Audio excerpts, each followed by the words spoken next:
Hi, I'm Kelly and welcome to Kapowski Reads, and this is my Reading Scottish wrap up for January. So I only have 3 books to talk about in this video, kind of. I have one more book that I'm part of the way through. I'm doing a buddy read, so I will finish it next month. I've read the first 2 books of a 4-book collection, and I have one book that just wasn't to be. So I suppose I'll just start with the book that it's not fated for me to read it right yet. And that book is Winter by Ali Smith. If you watched my Woman in the Library vlog, you would maybe have seen that I picked this book up at the library and I wasn't sure if it was the start of a series. And it's not. It's not. It's the second book in a 4-part series. And I'm not 100% sure you have to read them in order, but I had a comment on my previous video from Amelia that said that some of the characters overlap, so I think I have to start with Autumn. So I'm going to return this to the library, and in Autumn make a mental note to myself to get the Autumn collection and start from there, because I really want to read this seasonal quartet and I have to do it in season. It just feels like it needs to be read in the correct season. So not to be, but one day. I finished the first 2 books out of a 4-book collection by Alasdair Gray, and that's Lanark. And I am reading this with a bunch of friends, and we are reading it over an entire month, and it will be finished in February. So I've tabbed everything, and I'm not quite halfway through, but there's 4 stories and I've finished 2. I would like to tell you that I've read books 1 and 2 of this collection, but I haven't. I've read books 3 and 1, and I have read just over 200 pages of this book, and I cannot really tell you what it's about, other than maybe it's about purgatory and it's somewhat dystopian. It is just, I think that this book is what it's like to maybe take some hallucinogenics, perhaps, because I have no idea what's going on.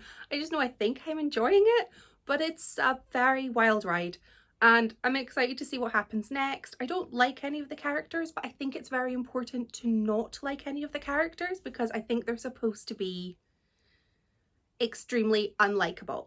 So I hope I've got that right, but it's a weird book and it's very trippy.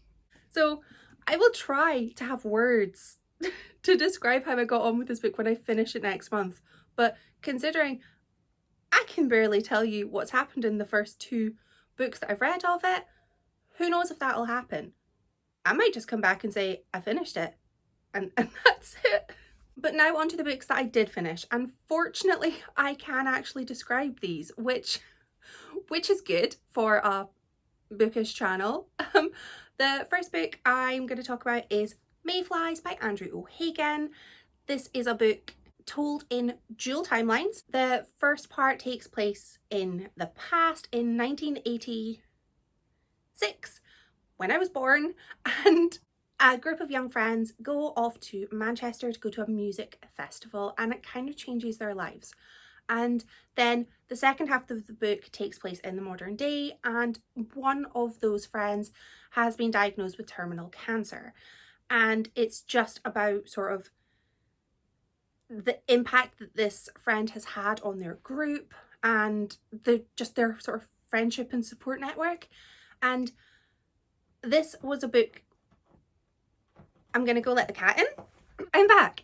It's really cold right now. It was -1 earlier, and the cat has been sleeping at the radiator at the door of my bedroom, and he decided to go outside when I was filming and then decided he wanted back in. So he's now just sitting like here, purring and looking at the heater. He is an odd duck, but I love him. Anyway, the book. I wanted to read this so much. This was on my 23 in 2023 and it was on my 22 in 2022. And now the cat wants out. He just knows. I think he knows we've got new carpets because, or he's just realised that the second he starts clawing at a carpet, I'm like, what do you need? And we'll run and tend to him. So I think he's found he's found my weakness. I really wanted to read this book, and I kept putting it off because I was worried, because I knew that it was going to be sad.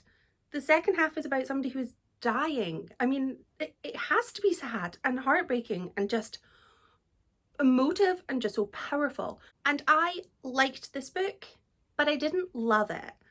I think that the second half of this book will be so powerful and like rip your heart out if you love the characters. You need to love the characters. And I didn't love them. I tolerated them. I don't think I even liked them. I read the first half and I honestly almost gave up on it, but I was told stick with it. It will get you.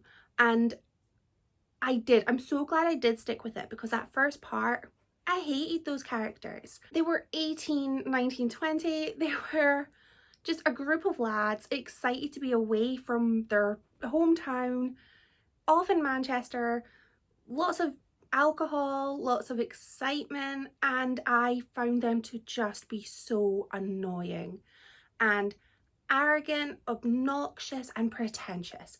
And then I remember, well, I think I was all of those things at 18, aren't we all?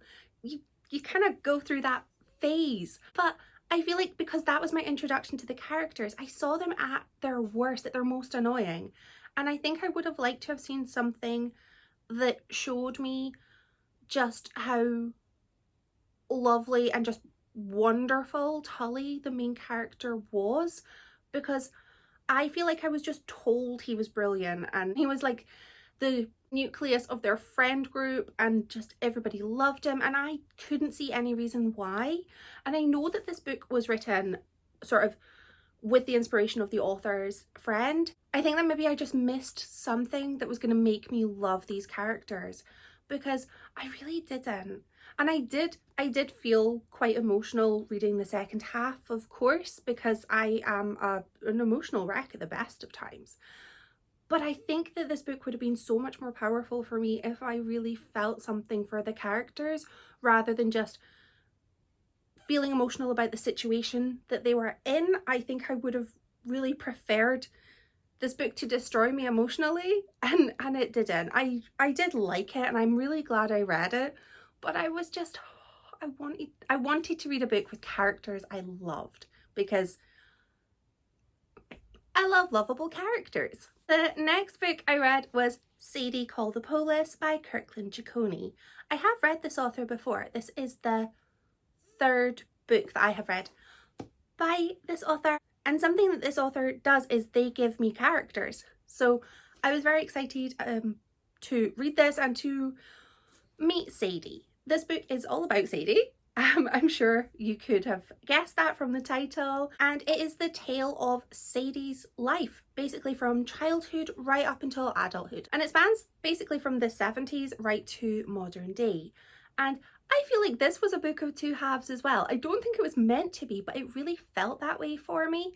The first half of this book, absolutely loved it. I loved young Sadie. I loved the relationship she had with her mother, her sister. I really enjoyed sort of her stories about her family and her little adventures, her trying to go and find this blue lagoon in the middle of nowhere. So I really thought it was fun and it was light. The first half was really, well, there were some moments that weren't so light, but maybe like 80% of the first half. Nice and light, funny. I chuckled a lot. I smiled quite a bit reading this book. And then Sadie meets the man she ends up marrying. And for me, that's where I was a bit like, oh, Sadie, no, you deserve better. And I think she kind of knew she deserved better, but maybe didn't feel like she did. I don't know. Maybe she didn't know she deserved better, but she really did. He was not a good guy. And it was just really quite sad to sort of read about her, you know, being this sort of vivacious character and just so full of life and, you know, exciting. And then for her to just feel miserable and lost and like she has nobody. And I found that quite just heartbreaking. And I suppose it's a very common story. I mean, it happens a lot.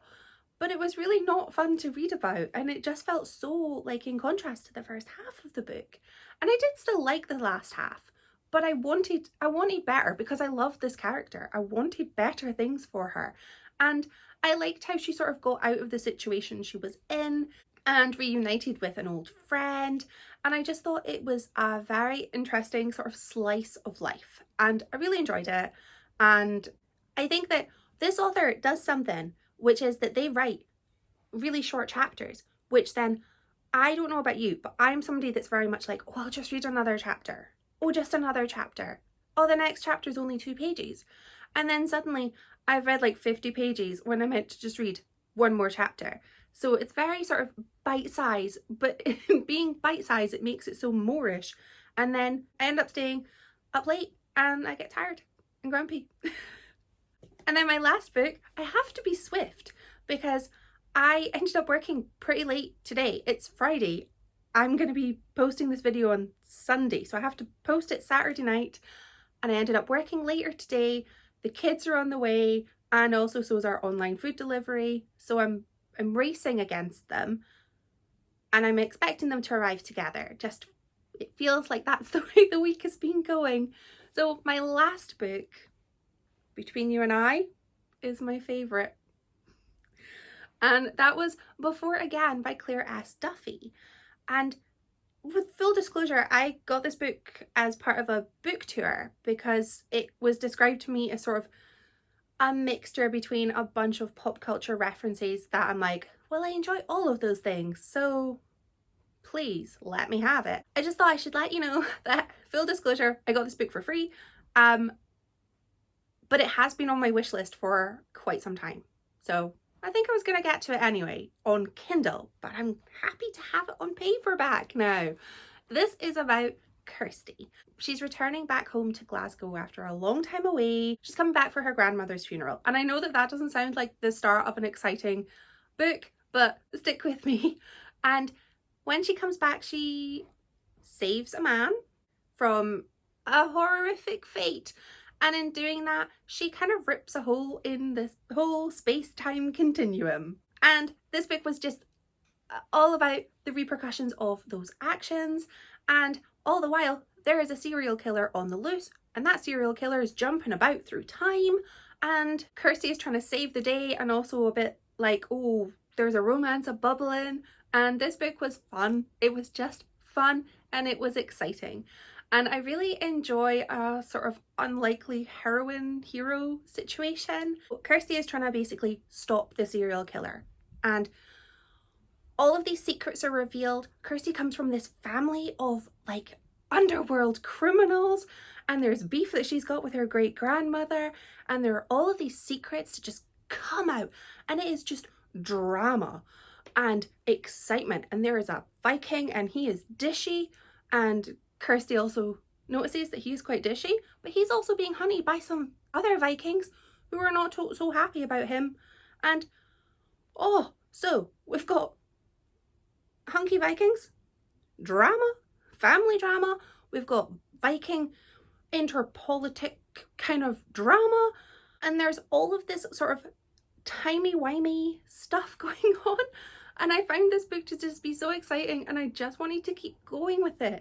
And I wanted to know what was going to happen next. So that is the kids here, and I need to just quickly wrap this up because we have the creakiest stairs in the world. And the second anybody goes on them, it'll just be creak, creak, creak. So to summarize this book, I loved it. I loved the characters. I really, really felt attached to Kirsty, and I was really quite worried that bad things might happen to her because she's just a normal human. And she's not a sexy Viking.